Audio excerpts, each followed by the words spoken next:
کیا آپ جانتے ہیں کہ ہمارے پیارے نبی حضرت محمد صلی اللہ علیہ وسلم نے کس عمر میں نکاح فرمایا؟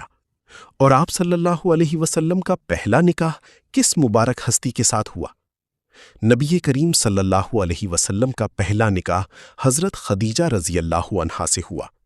اس وقت آپ صلی اللہ علیہ وسلم کی عمر 25 سال تھی، جبکہ حضرت خدیجہ کی عمر تقریباً 40 سال تھی۔ یہ نکاح وفا، محبت اور عزت کی عظیم مثال تھا۔ حضرت خدیجہ نے نبی صلی اللہ علیہ وسلم کی سچائی اور امانت داری دیکھ کر نکاح کی خواہش ظاہر کی۔ یہاں ہمارے لیے بڑا سبق ہے کہ نکاح صرف خوبصورتی یا دولت نہیں بلکہ کردار اور اچھے اخلاق کا نام ہے۔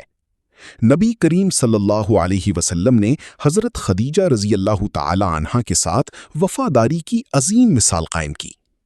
اگر ہم سچائی اور اچھے اخلاق اپنائیں تو رشتے مضبوط ہو سکتے ہیں۔ ویڈیو پسند آئے تو لائک کریں، شیئر کریں اور سبسکرائب کرنا نہ بھولیں۔ جزاک اللہ خیرن۔